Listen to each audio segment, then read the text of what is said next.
MP study YouTube channel पर आप सभी का स्वागत है और मैं अदिति यादव। इस यूट्यूब चैनल पर पीएनएसटी से संबंधित इम्पॉर्टेंट क्वेश्चंस, उसकी वीडियो, इम्पॉर्टेंट फैक्ट को बहुत ही अच्छी तरीके से एक्सप्लेन किया जाता है। इस वीडियो में आगे बढ़ने से पहले एमपी स्टडी आकाश गंगा एजुकेशन यहाँ पर टेस्ट सीरीज़ भी है, तो आप लोग ज्वाइन कर सकते हैं। टेस्ट सीरीज़ एमपी स्टडी के लिए ऑनलाइन टेस्ट सीरीज़ कंडक्ट कराई जा रही है, तो अगर आप लोग इंटरेस्टेड हैं तो वीडियो की डिस्क्रिप्शन में नंबर दिया है और लिंक भी दी है टेस्ट की, तो आप लोग चाहें तो ज्वाइन कर सकते हैं। आज की इस वीडियो में हम बात करेंगे उप सहसंयोजक यौगिक के बहुत ही इम्पोर्टेंट प्रश्न। मतलब कि इस टॉपिक से क्वेश्चन आते ही आते हैं, तो देखिए ज़रा, सुनो, कॉपी पेन लेके देखना, राइट। तो सबसे पहले हम देखते हैं ये सी एन का मतलब यहाँ पे मेरे समन्वय संख्या है, कोऑर्डिनेशन नंबर है, आकृति और ये संक्रमण। जब भी हमारे पास दो समन्वय संख्या होगी, सुनो अभी मैं समन्वय संख्या लेना बताऊंगी। सुनो, जब भी हमारे पास दो समन्वय संख्या होगी तो आकृति हमारी होगी रेखीय। जब भी दो समन्वय संख्या होगी तो आकृति होगी हमारी रेखीय। देखो, दो होंगे समन्वय संख्या तो संकरण क्या होगा, sp। तीन होंगे तो क्या होगा, sp2। चार होंगे तो क्या होगा, sp3। पाँच होंगे तो क्या होगा, sp3d। छः होंगे तो क्या होगा, sp3d2। सात होंगे तो sp3d3, है ना।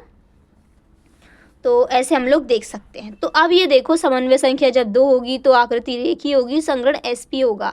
और जब हमारे पास समन्वय संख्या तीन होगी तो आकृति होगी त्रिकोणीय समतली और संकरण sp2 होगा। अब यहाँ पे जब भी समन्वय संख्या चार होगी तो उसका जो संकरण है या तो sp3 होगा या dsp2 होगा। सुनो, जब भी sp3 संकरण होगा तो आकृति चतुष्फलकी कहलाएगी और जब भी dsp2 होगा तो आकृति वर्ग समतली कहलाएगी।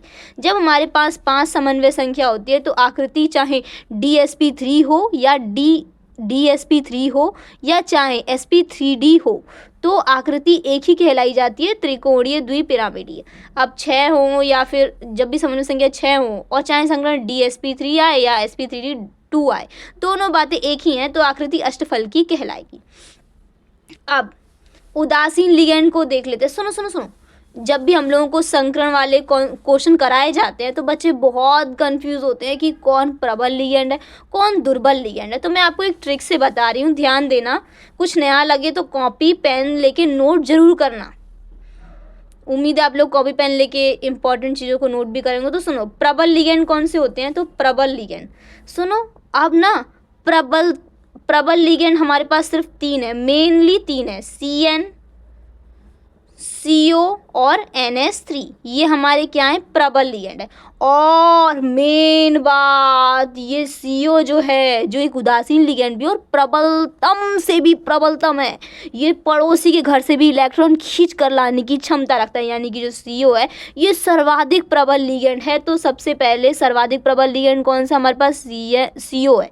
फिर मतलब कि ये तो हमारे प्रबल लिगैंड की श्रेणी में आते हैं, CN, CO और NH3। आप लोग बोलोगे ये CN यहाँ पे साइनाइड है। उदासीन लिगैंड देख लो, जो हमको क्वेश्चन करेंगे यहाँ पे, तो उसमें काम में आएगा CO, NO और H2O, NH3। CO को जब भी उदासीन लिगैंड होता है तो उसके अंत में हम लोग YL जोड़ देते हैं, राइट। तो अब यहाँ पे देखिए, CO कार्बोनिल, NO नाइट्रोसिल। अब यहाँ पे H2O को हम लोग क्या बोलते हैं, एक्वा बोलते हैं, एक्वा उदासीन लिगैंड में, ये थोड़ा सा अलग हो जाते हैं। और NH3 को हम लोग एमीन बोलते हैं, ये भी उदासीन लिगैंड में आते हैं। क्वेश्चन संकरण वाले सॉल्व करने के लिए हमको इनके बारे में जानना जरूरी है, इन चारों के बारे में। अब ऋणात्मक लिगैंड कौन से होते हैं, हैलोजन। जितने भी हैलोजन हैं ऋणात्मक लिगैंड में आते हैं। और CN साइनाइड, ये ऋणात्मक ligand. SCN thiocyanide, OH hydroxyl, ये ऋणात्मक लिगैंड में आते हैं। पॉजिटिव लिगैंड देख लीजिए, NH2 जिसे हाइड्राजीन बोलते हैं और NO जिसे नाइट्रो बोलते हैं। अब ध्यान रखना, मैं आपसे क्वेश्चन पूछ रही हूँ, आप लोगों ने ऑर्गेनिक केमिस्ट्री तो देखी होगी, तो मैं एक बहुत इंपॉर्टेंट क्वेश्चन पूछती हूँ, हो सकता है कि वो आपके पेपर में आ भी जाए। तो ऐसा कौन सी नेम रिएक्शन है जिसमें हाइड्राजीन उत्प्रेरक के तौर पर काम किया जाता है, तो जरा कमेंट बॉक्स में इसका आंसर बताना। हाइड्राजीन ऐसी कौन सी नेम रिएक्शन जिसमें हाइड्राजीन काम में आता है? तो चलो मैं बता देती हूँ कि जो हाइड्राजीन है, जो हमारे पास वुल्फ किस्नर अभिक्रिया थी ना, वुल्फ किस्नर अभिक्रिया, तो वुल्फ किस्नर अभिक्रिया में हाइड्रोजन काम में आता है। तो हमारा यह हाइड्रोजन धनात्मक लिगेंड होता है।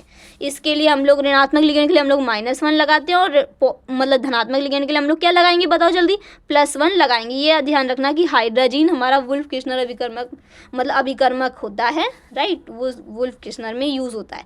अब चलो, अब हम लोग क्वेश्चन करते हैं। हम लोग थ्योरी तो देख ही ली, तो अब हम लोग क्वेश्चन स्टार्ट करते हैं। PNST में यहाँ से तो आते ही आते क्वेश्चन है, तो देख लो जरा कॉन्सेप्ट देखो। NiCO का होल 4, इस क्वेश्चन को हम लोग कैसे सॉल्व करेंगे? सबसे पहले हमसे इसका संकरण पूछा जाता है, इसका चुंबकीय आघूर्ण पूछा जाता है, संकरण पूछा जाता है, चुंबकीय आघूर्ण पूछा जाता है, चुंबकीय आघूर्ण पूछा जाता है इसका, और चुंबकीय आघूर्ण पूछ लेगा, संकरण पूछ लेगा, और इसका पूछेगा कि रंगहीन है, इसकी आकृति भी पूछी जाती है। तो वो आज हम इसकी वीडियो में सारा कवर करेंगे। तो देखो पहले सुनो, NiCO का होल 4। अब मुझे बताओ ये CO जो है उदासीन लिगेंड है क्या? तो हाँ, अभी हमने पढ़ा ना, ये देखो CO उदासीन लिगेंड था ना, CO, तो ये उदासीन लिगेंड है। तो हम ऑक्सीकरण संख्या निकालेंगे ना, तो हमें Ni की निकालनी रहती है, NiCO का होल 4। जब भी हम ऑक्सीकरण संख्या निकालेंगे तो Ni को x मान लेंगे, और प्लस तो लगाते हैं, तो CO के लिए 0 आता है। तो इसकी जो ऑक्सीकरण संख्या है ये 0 आती है। तो अब हमें इलेक्ट्रॉनिक विन्यास किसका निकालना है? Ni का निकालना है, इलेक्ट्रॉनिक विन्यास। Ni का क्यों निकालना है? क्योंकि इसकी ऑक्सीकरण संख्या 0 आई। अगर इसकी ऑक्सीकरण संख्या 3 आती तो हम लोग Ni+3 की इलेक्ट्रॉनिक विन्यास निकालते, लेकिन इसकी ऑक्सीकरण संख्या तो 0 आई है, तो हम लोग सिर्फ Ni की ऑक्सीकरण संख्या, Ni की इलेक्ट्रॉनिक विन्यास निकालेंगे। तो देखिए यहाँ पे हम लोग Ni के इलेक्ट्रॉनिक विन्यास निकालते हैं। तो सबसे पहले सुनो, उतना पूरा इलेक्ट्रॉनिक विन्यास नहीं लिखना है। सबसे पहले Ni का जो परमाणु क्रमांक होता है वो 28 होता है। 28 यानी कि इसके लास्ट में 8 आ रहा है ना, तो यहाँ पे 3D8 कर देंगे और 4s2 कर देंगे। मैंने क्या कहा, यहाँ पे 3D8 करेंगे। 8 क्यों? क्योंकि 8 यहाँ पे लास्ट में आ रहा है, और 4s2 तो हम रहता ही है। तो अब हम लोग मतलब कि ये भरेंगे, कक्षक को भरेंगे। यहाँ पे D में 5 कक्षक होते हैं, 1 2 3 4 5। एक देखो 8 इलेक्ट्रॉन है ना, तो 8 को पहले हुंड के नियम से एक एक करके भरे जाते हैं। 2 3 4 5, ये 5 भर गए, 6 7 और ये 8। यहाँ पे एक ऐसे भर जाएगा, और एक एंटी क्लॉकवाइज भर जाते हैं 8। तो यहाँ पे ना मतलब कि 8 इलेक्ट्रॉन मेरे भर गए, और यहाँ पे S में खाली रहते हैं और P में खाली ही हैं अभी, है ना। P में 3 कक्षक होते हैं। तो ये देखो जरा CO, मैंने क्या कहा, CO मुझे बताना जरा प्रबल लिगेंड है या दुर्बल लिगेंड। अरे भाई CO प्रबलतम से भी प्रबलतम इलेक्ट्रॉन है, तो जब भी प्रबल लिगेंड होते हैं वो युग्मन कर लेते हैं। तो ये जो इलेक्ट्रॉन है ना, यहाँ से हट के इधर आ जाता है, इधर आ जाता है, इधर आ जाता है, तो ये डब्बा खाली रह जाता है। और सुनो, इसकी जो यहाँ पे 4 दिख रहा है ना, जो यहाँ पे लास्ट में दिखता है, तो उसे हम लोग बोलते हैं समन्वय संख्या। तो इसकी जो समन्वय संख्या है वो 4 होगी। देखो यहाँ पे 4 लिखा है। तो जब भी समन्वय संख्या 4 होती है तो संकरण कौन से बन सकते हैं? या जब भी समन्वय संख्या 4 होते हैं तो या तो संकरण sp3 बनता है, या फिर dsp2 बनता है। तो देखो यहाँ पे एक D खाली है ना, तो एक D हम बनेगा ही बनेगा, और S और 2 pk बन जाएंगे। तो यहाँ पे संकरण क्या हो गया? dsp2। और जब भी संकरण dsp2 होता है तो आकृति देखो जरा, यहाँ पे देख के बताओ जरा आकृति क्या होती है? वर्ग समतलीय होती है।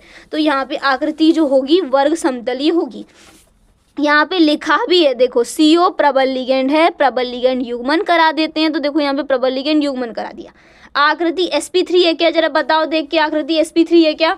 नहीं है, क्योंकि युग्मन हो गया ना, युग्मन हो गया। तो आकृति क्या हो गई? यहाँ पे dsp2 हो गई, यहाँ पे dsp2 आकृति हो, मतलब कि dsp2 संकरण हो गया। dsp2 संकरण हुआ तो आकृति कौन सी होगी? आकृति होगी हमारे पास वर्ग समतलीय, राइट। और सुनो, एक बहुत ही इंपॉर्टेंट ट्रिक, जब भी हमारे पास कार्बोनिल ग्रुप होगा, कार्बोनिल ग्रुप यानी कि CO वाला जो ग्रुप होगा, जब भी हमारे पास कार्बोनिल ग्रुप होता है, तो कार्बोनिल ग्रुप जो होता है उसके लिए वो हमेशा जब भी दिख जाए तो आप आंख बंद करके बोल देना ये प्रतिचुंबकीय है, प्रतिचुंबकीय है, क्योंकि ये तो प्रबलतम से भी प्रबलतम लिगेंड होता है, राइट। अब ऐसा ही एक और क्वेश्चन हम आपको दिखाते हैं। हाँ,